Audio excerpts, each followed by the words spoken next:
So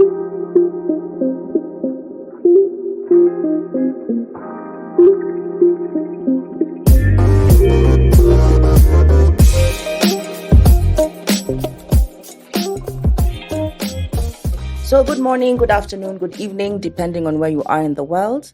Welcome to the 2M podcast, which is a conversation between two seasoned journalists with a combined experience of 40 years. My name is Julie Masiga, and with me is... Clay Muganda.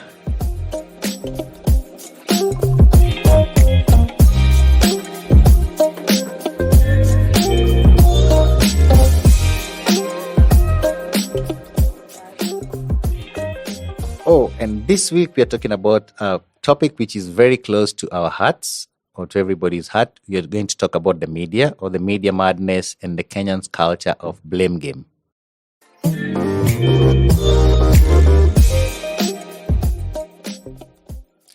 So there is no single day that actually the Kenyan media does anything that is not scrutinized. And most of the time, after the scrutiny, it is always found that the media were wrong. Sometimes you might feel that the readers or the viewers or our audience are being unfair. But is it really true? Does the media fail, or is the media also just a victim of circumstances? In the process of understanding this, we will also talk to Patrick Gadhara, who is a journalist by training and is also a cartoonist and one of the biggest critics of the media in Kenya. Ms. Masiga, for me, I mean, I've always defended the media, and I've always felt like sometimes you're being attacked unfairly. But at the same time, I'm alive to the fact that there are places where we go wrong.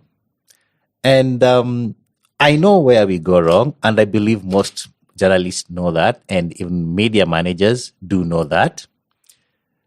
But at the same time, I feel that most of the audience do not understand some of the challenges we face, or they think that it is all smooth sailing, and they don't, or probably they just don't want to understand that actually we have all these problems, and we are also just victims of circumstances.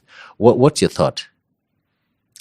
My thought is that for majority of the time, Kenya's media and the press does a good job. I think we have quality journalists, we have seasoned journalists. We know how the systems work. The systems work like a very well-oiled machine. That's why you always get your paper in the morning, no matter what happens. That's why your news is always on at 7 p.m. and 9 p.m., no matter what happens. That means... there was this thing somebody asked, like, no, don't you ever wonder that no matter what happens in 24 hours, it always fits in a newspaper? Yeah, exactly. There's nothing as certain as a newspaper, death and taxes. Anyway, so I think many things are going right, but there are a few glaring things that go wrong. And then that's what causes the general blanket condemnation of the media at large, right?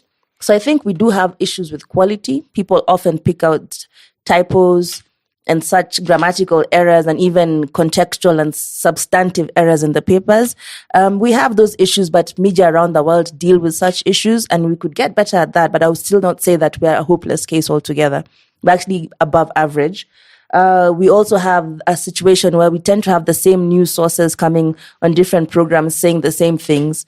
Like you like to say, Clay, you have lawyers speaking about being political pundits, then you have doctors talking about virology. There tends to be like a steady stream of the same faces on TV talking about everything, of which none of them are really experts on. So more work could be put into identifying a more diverse base of people to come and analyze issues on television. And then obviously there's a big elephant in the room, which is corruption. The brown envelope journalism is not a myth or a legend, it is a fact. And this is something that we need to self-reflect and think around, because as agenda setters, we cannot let private interests, commercial or political, dictate how stories are being told. Having said all those things, I will still maintain that 75% of the time, which is way above half, clearly 25% above 50%. But for a lot of the time, we're actually doing a good job. We're uncovering stories that are not being told. We're shining a spotlight on cases of misgovernance, if there's a word like that, poor governance. we're shining a light on cases where of the marginalized and the underserved. We're uncovering like huge corruption scandals. So I think that on a scale, on the balance of probabilities, we're not in a bad place. Of course, we could do much better. Okay, fine. That's true. But at the same time, the people would not agree. I mean, because there's always this blanket condemnation. Right. Because nothing actually makes sense. Nothing from any newsroom makes sense to. They don't see like it's got any sense in it. But at the same time, they tend to, when most of these corruption stories are actually unearthed by the media, people react. And so that's why sometimes I feel like the blanket condemnation, at times they forget too fast. Yeah, because they can say the media is not doing enough. Or rather, let me correct this. The media are not doing enough. But at the same time, there's so many scandals that actually Kenyans get to know about because of the media. Okay, fine. You talked about brown envelope journalism, which, yes, it exists.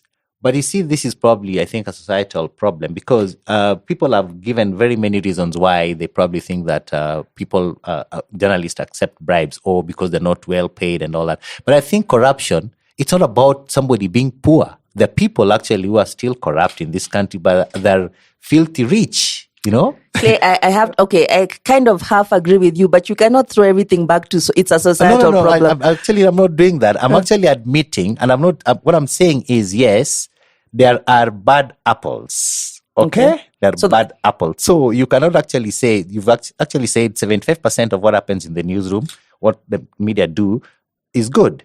So fine, let's say that 25% is the brown envelope journalism. The brown apples. The brown apples. And actually, there's also yellow journalism, which sometimes we've been accused of. Right. But when it comes to that idea of that thing of brown envelope journalism, that's when I spoke to Gadara, that's one thing about ethics. That's one of the things Gadara called it that we have an ethical problem. So probably let's listen to Gadara.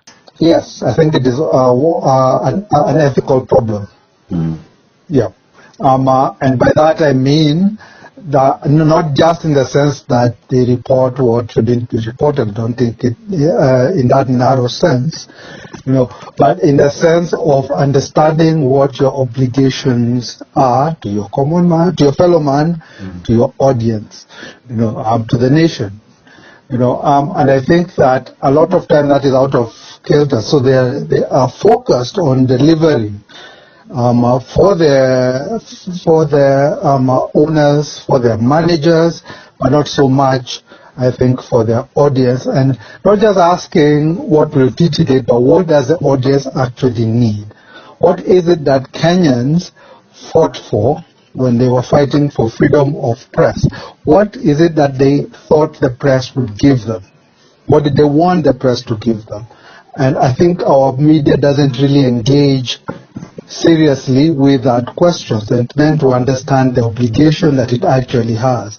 They are very quick, I think, to dismiss it.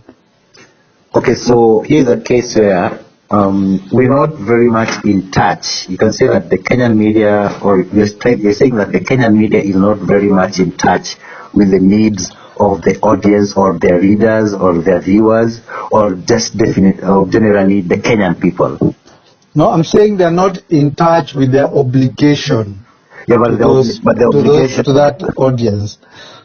So that sense of obligation that we owe the audience something, rather than almost like we're doing them a favor, we're entertaining them, is what I find lacking. And by the way, it's not just Kenyan media, it's lots of media around the world, because I think if they took their job much more seriously, and they sat down and looked at how they report, and they would then be asking, what is the impact of our reporting? If we end up, for example, with plenty of reports on BBI, but when you ask a normal Kenyan, he doesn't know what it is, the media would be asking, where are we failing in that?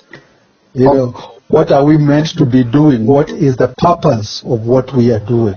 So when Kenyans fail to understand probably what is coming from the state or from the politicians, it is the media's mistake? not what's coming from the state. Kenyans fail to understand the situation they're in, how the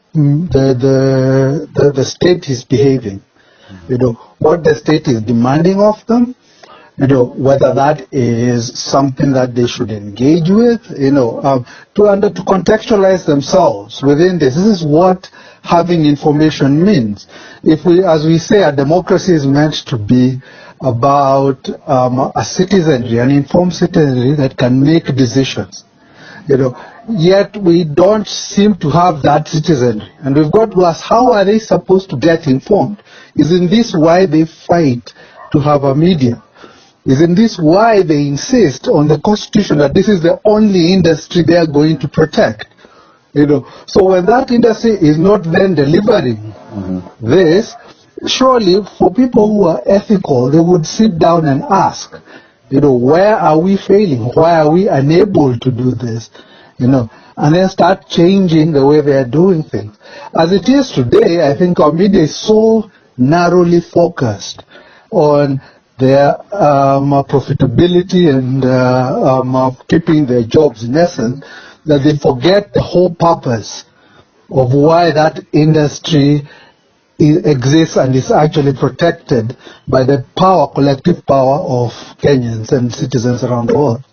According to Patrick, or rather you people call him Gadara, I call him Patrick, he says that the media falls short because of this, as you've had, because of this, they fall short to meet their obligations to the people.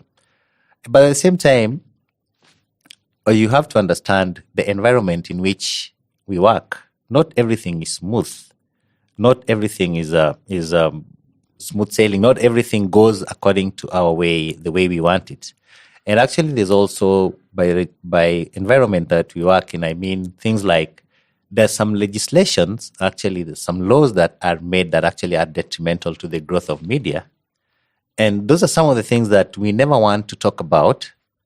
Probably, and the times when I blame the media for this, because I come from a background of my journalism training, where the media is very strong, that actually they play a very big part in some of the legislation that can actually affect the media. But here, sometimes I feel that the media entities, and that is us, we are not strong enough to challenge the status quo or to challenge the establishment. We actually sit back as a fourth estate and we are given laws that this is what you people have to work with. But we don't actually participate in the formulation of these laws because, and I think that's where sometimes we created this bad environment that actually we work in. I don't know how you think about it, but that is my thought. And that even as I defend the media, and that's what I meant. I mean, when I say that we know where our shortcomings are. Right. When you speak about laws, I think that there's been quite some pushback against restrictive laws. I'm not remembering the exact names of the laws right now. I think there was the Cyber Crimes Act, there was the Kenya Information and Communications Act, there was the Security Amendment laws that were when they were proposed. I know some of them were passed, although there have been some amendments. There was a lot of pushback from the Media Council of Kenya, the Kenya Union of Journalists, the Kenya Editors Guild. So in as much as they didn't get to participate in the formation of those laws, they do speak up when the time comes, when they are faced with these restrictive legislations.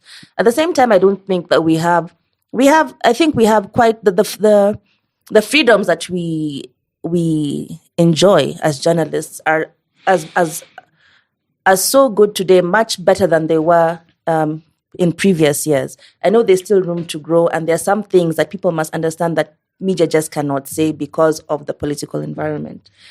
And then you also have to take into account the economy, which is your favorite word, Clay. The economy.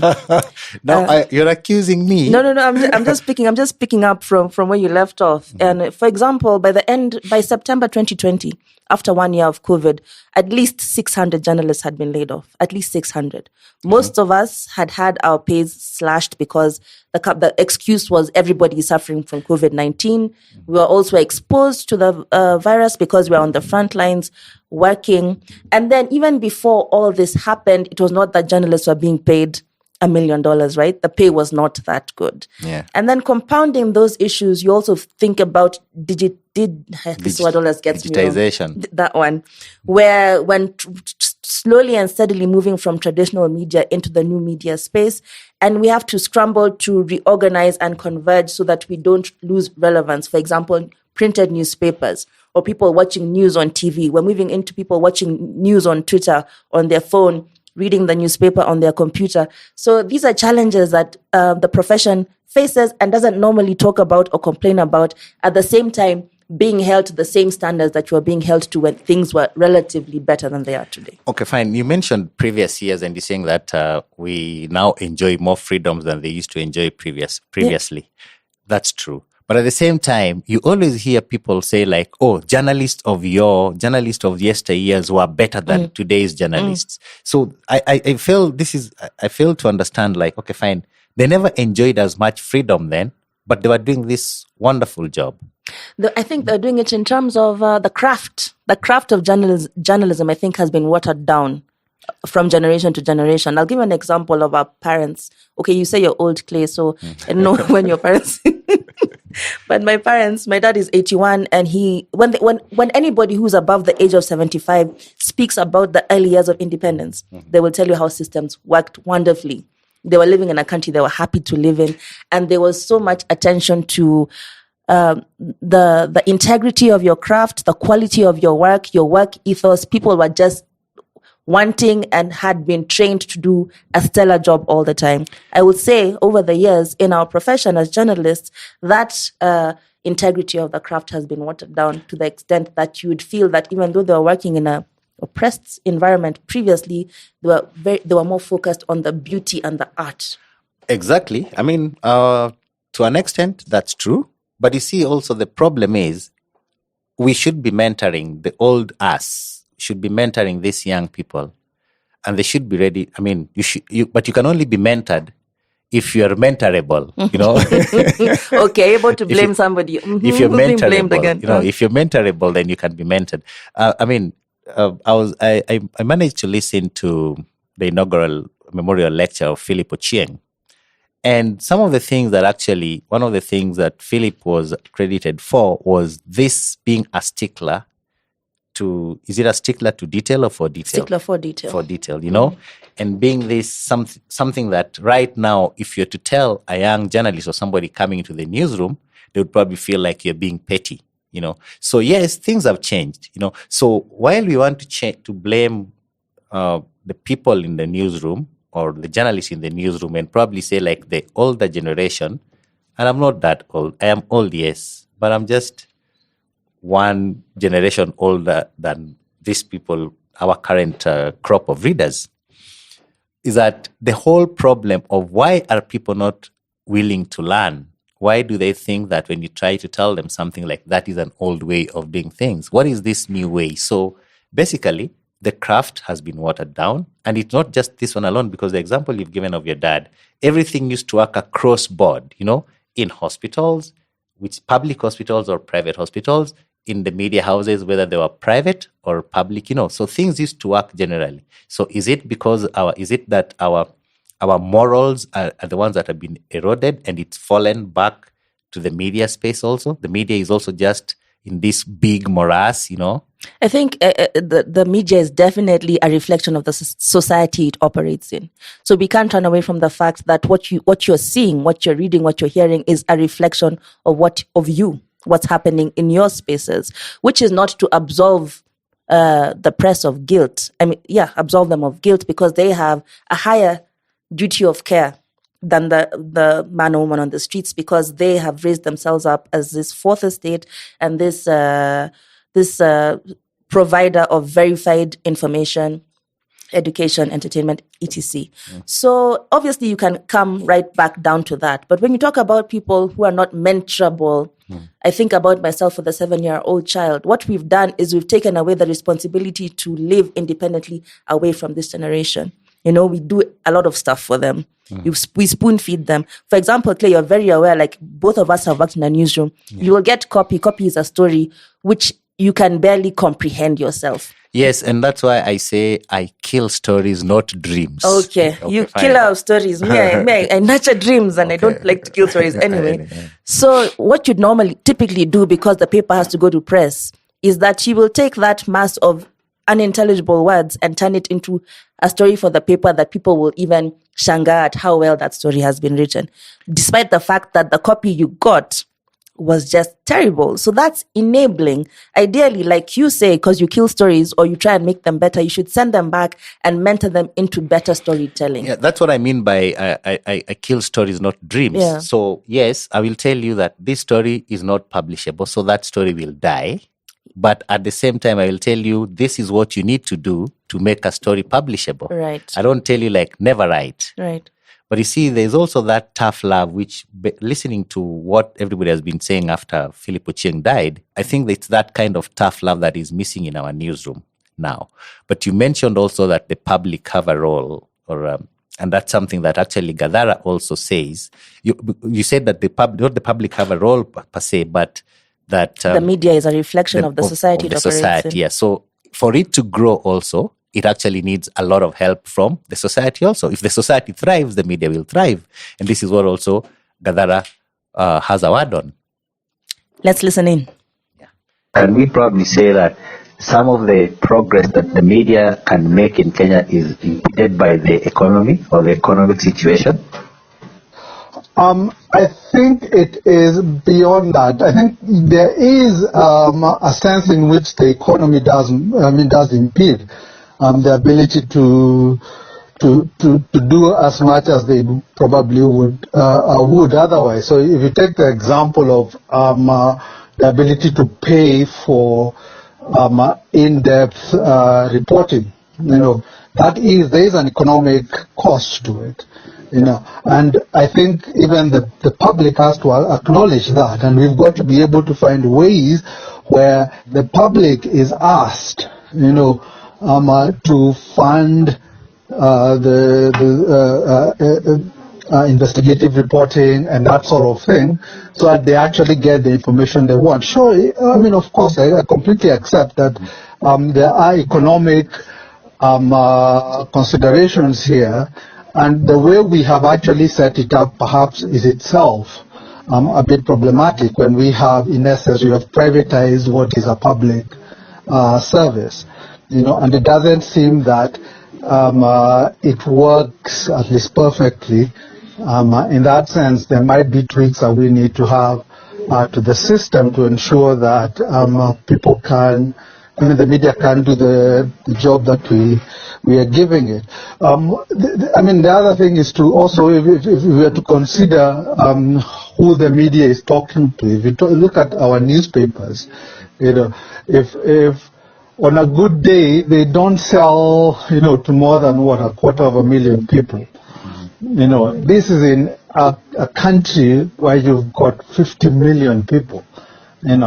So we've got to then ask, if we want information to reach citizens in plural, all of them, to have access to this, how do we do it?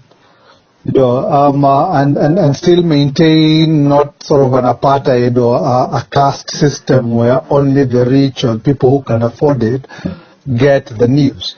And we need to really think about it. And I would say it's not just the media themselves who are failing. I think as a country, as a society, we have not sat down and figured out how do we make this work for everybody, rather than just for a few people. So, just in conclusion, what do you think is the way forward, or can the media be redeemed, or it is irredeemable, or is there a way that actually things can work? What is that way through which things can work? My proposal would be along 2 or 3 fronts. The first is there has to be a discussion, and this is a societal discussion about the role the media is meant to play. And that has to be across the board. Everybody sort of gets a voice, and you come in and we say, this is why we protect the media. This is why we, we want that industry. The second thing is the shape that industry should take. And let's talk about it. I think one of the major things which we really need to discuss is public funding for public good. So how do we publicly fund the media? And this is not about the government making decisions or government funding. Public funding, independently sourced public money that goes directly to supporting media enterprises. So then they can give us the news that we want. And the third thing, the final thing, would be about ethics and more in-depth, more sustained ethical training for journalists, so that they are constantly aware about the obligations they have. They're constantly aware of what they owe to their audience, what they owe to their various benefactors, to their various associates. And I think if you had that, you would probably end up with a much more a state where people are much more pleased with what the media gives out. There's also this thing that Kenyans always think that actually there's not much that goes in before a story appears on air, before a story is broadcast or a story is printed. We tend to think that the story comes from the reporter straight to the paper. And at the same time, when there's a mistake, we do blame these editors and say like, oh, where was the editor? So and so should resign and all that. But actually, there's one thing people sometimes probably they've never understood, is that for a story to get to the paper, it goes through like 6 or 7 hands. Actually, the editor, the chief editor, as we call them, or the editorial director, does not read all the stories, does not go through all the stories all the time. But because of the process that works 75% of the time, Julie, okay, the thing that comes out is just as good as as it could have come out when the chief editor looked at it. And when I was mentioning this, I kept on using a lot of he.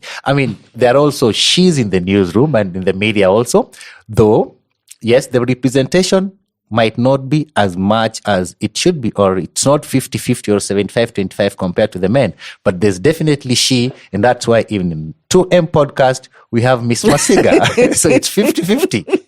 Yeah, it's 50-50. But in the newsroom, especially in the top leadership of the newsroom, women are few and far between.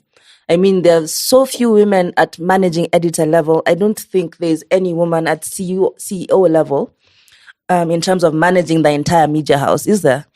No, right now there isn't. But there've been quite a number. There've been quite a number of women in Kenyan media at quite high positions. I'm sure you can count them on 2 hands. Yes, mostly journalistic positions, right. Not to that level of CEO of a media house and stuff. Or like managing editor or editor-in-chief. Yes, some years ago, there was a big story. I forget this lady's name, but I worked with her at some point. She was the first managing editor of a Sunday newspaper, and it was big news in Kenya. Was it Pamela Sitoni? No, Pamela Sitoni is much younger. Oh, okay. Yeah, Pamela Sitoni came much later. This was, I think, in the 90s, and she was the first managing editor of a newspaper. She was managing editor of the Sunday Standard. Right, but you see, even how you're framing the thing is like the first female managing editor. Once you start saying first female anything, clearly you know that there are not enough women in that space. That's very true. That's very true. But having said that, this is something that actually it makes me happy, because I first had a male boss, I think less than 5 years ago. That was my first time to have a male boss, because all through, even where I studied my journalism, my boss was a woman. Then when I came to Kenya now, I worked with some of the best women journalists this country has ever produced. That is Lucy Oriang and Dorothy Kweyu. Then from there, actually, when I moved now to a big newsroom, even then, my boss, I had 3 different bosses, say for a short stint when I had a male boss. I had 3 different bosses and all of them were women. until when I left and I went to the magazine, it was also women. So yes, I see a lot of young ladies, actually young women, doing great things in the media and all that. And yes, they do all these great things at the same position, or they don't rise, or they rise laterally. They rise laterally, yes, but they do great things and stuff like that. So when it comes to this management bit, I am not very qualified to speak, but maybe you can have a word. I mean, you can have something. You have something to say about why you think that you are not very many in these high positions. Well, obviously, Clay, I'm going to use the second word that you hate the most in the history of words, the patriarchy.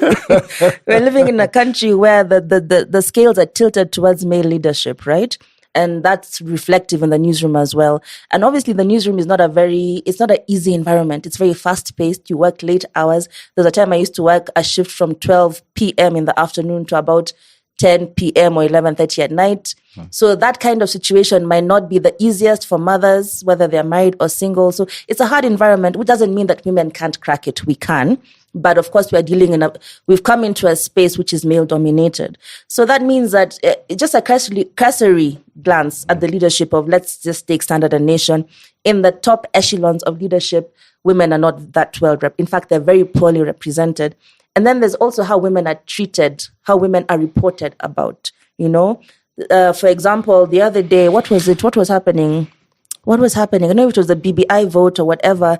And a senator, I can't even remember the senator was from where. I think Senator of Nyeri, she called, is it Waruguru? Not Waruguru. What's the other? No, I can't remember her name now. Anyway, she's a woman in leadership. And woman representative.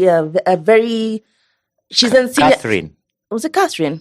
Yeah, I think she's called Catherine. Anyway, let's just say she was a woman in top political leadership. And then somebody snapped a photo of her. She was wearing a very nice dress. It was kind of short and she was wearing her heels and carrying her bag. And then they just plastered the picture there and put some caption of she's attending an event. And I'm like, okay, there must have been other people who attended this event. But the whole tone of the thing seemed like, okay, look at her and how she looks. Almost discounting the fact that she's a senior political leader. So I'm saying the way women are treated in the news, because they're also being reported on by a majority male workforce, tends to be sexist to some extent, or to objectify them, or to take away their achievements and focus on their bodies, right? And then there's also the idea of how many women get to contribute on news programs. How many women are called to the studio to talk about political analysis or to talk about scientific discovery. There are very many women in all these spaces, but it tends to be, the floor tends to tilt towards men, and more men get on air or get in newspapers to comment about things, despite the fact that women are 50% of this population. And then there's actually 52. Yeah, imagine. So even that 2% extra, we should be represented. And then there's finally, Clay, there's the sexism in the newsrooms. There's just outright sexism in newsrooms, sexism and sexual harassment. As a woman, you find yourself in situations where a boss wants you to do something, or even a colleague talks to you in a funny way, or somebody smacks you on the butt, or somebody makes a comment that is just unsavory. And this is the environment in which female journalists are operating in. Which is not to say that they are not excellent. They are, but I think they should be given extra points for being excellent in such a limiting environment. Okay, fine. It's true that actually some of the things that you mentioned impede women's growth in the media or in the newsrooms. When it comes to coverage, also, I think probably that's where maybe the media needs much more education. That look at Catherine, the women rep, as a woman rep, not basically or look at her as a political leader, not basically because of how she's dressed or because she's female. But I think also, probably people, it's not something that you probably learn in the newsroom, to look at a woman that way and see the woman and don't see her qualities, but see her dress or her looks. I think it's something that probably we learn before we even get to the newsroom, because even if it's not done there, and probably it's this particular photo that you're mentioning, I'm very sure there are people out there probably who liked it. Or probably, Yes, yeah. But I keep on saying that journalists should be held to a higher standard of care, because they're speaking for population. I don't refuse. I fully agree with you. I fully agree with you. But you see, my point is that some of these biases, we bring them from out there. And can I talk about that bad apple again? Yeah. Pretty much 75%, I'm using your figures, your statistics. Okay, those were just that anecdotal evidence. So it's not 75% of us are quite good and we understand some of these things. So there's that one mistake that actually goes through that photo that you mentioned. In that sense, I would not say that's a mistake. I would say that is systemic. Okay. Systemic in how women are covered. Yeah, but okay, I think this is very true. There's a tilt. There's some kind of coverage. And you mentioned also that they're not brought in so much to... As news sources. As news sources and all that. Right. I don't think this is just a Kenyan problem. I don't think it's a Kenyan problem because that's why you find that internationally, many of the people who walk into those analysis rooms and all that tend to be men. Internationally, most media houses. And then you find that when there's a magazine to do with fashion, entertainment, you'll always find like, oh, it is headed by a woman. It is headed by a woman. So there's this segmentation that has actually been done by mankind. You know, by man. Yes. Or we should be better. Kenya should be better than that. That has been done by mankind, whereby we tend to segregate. There's some so-called pink stories, as they used to be called, or soft stories. But I think the world has, take for example, Finland, which is the other country that's led by a woman, New Zealand, much of Scandinavia, where the whole idea of sexism is not something that is current. I think in those markets, they really have embraced female voices much more than anywhere else. So I don't think it's a global problem. And it's not even that I'm talking about mainly the newsroom, because even if you look at the media, I'm talking about the media, not political, not when it comes to governance in the political circles, but I'm talking about the media generally, the media worldwide. You find that I think we should actually even say like the media are men. We should probably That's have a book. That's what I was saying, like man, not mankind. Yeah, I the meant media men. are men, you know, because it's a global problem. In as much as even in that New Zealand, you'll find that okay, fine, the leadership is all female, but actually the newsroom still are like that. You know, it is something that we need to change. But what I keep on wondering is like, okay, fine, this is one of the problems of Kenyan media. Do we make this many mistakes that are always pointed out because we don't have enough women in the newsroom, or because we don't have enough women in media? Can it be better with more women? Or should we actually just overhaul the whole media ecosystem and say like, okay, fine, you people, these are the rules and this is what you have to follow and this is how we have to manage our craft. Because this brown journalism problem that you mentioned, all of us, when it comes to being condemned, we are condemned, all of us, men, women, right. You know. So how do we sort out this bigger problem as a media? Then now these other ones, we should actually work with them. Okay, fine. We have this good image now. So inside here, let's fight all these problems that we have. I think female representation is definitely part of the problem. And that one is so easily fixable because there are so many qualified women journalists. When it comes to the rest of it, or even women leadership, think about the countries that handled the COVID-19 pandemic the best. Many of them are led by women. So there's something to be said of female leadership. But in terms of how we solve our press or media problem in this country, that's a long conversation. And I think because of convergence, by which I mean we're trying to tie the traditional space with the digital space, we might find better ways of working and become more efficient. And that might be the first step towards creating a better oiled machine and kind of removing all these bottlenecks that sometimes make the media as a whole look really bad. No, it would be very unfair for us to finish this episode or this conversation without touching much more on digitization. Right. And probably how you said that it has disrupted the media space and stuff like that. I want to believe that a good journalist should be a good journalist at any level, you know. If you're a good journalist, then actually you should have the mental capacity, as you said, that they're held to a higher standard. You're supposed to be a thinker. You should actually move seamlessly with the times and move from this legacy media kind of thinking to digital space because that's where everybody is going. It can't be seamless, Clay. You have to I mean, upskill. that's what I mean. Like, you should be able to identify that actually this is where the world is going and you upscale. But if you decide, like, this is probably a personal decision, because there are those people who've actually worked in this legacy media or this old media. And that's why I don't buy this thing like, oh, digital can only be understood by young people. No, because there are actually old people who run some of these big digitization or digital companies or these digital media spaces, you see. So I think there's need for that change. Mental switch, right? Mental switch at the individual level.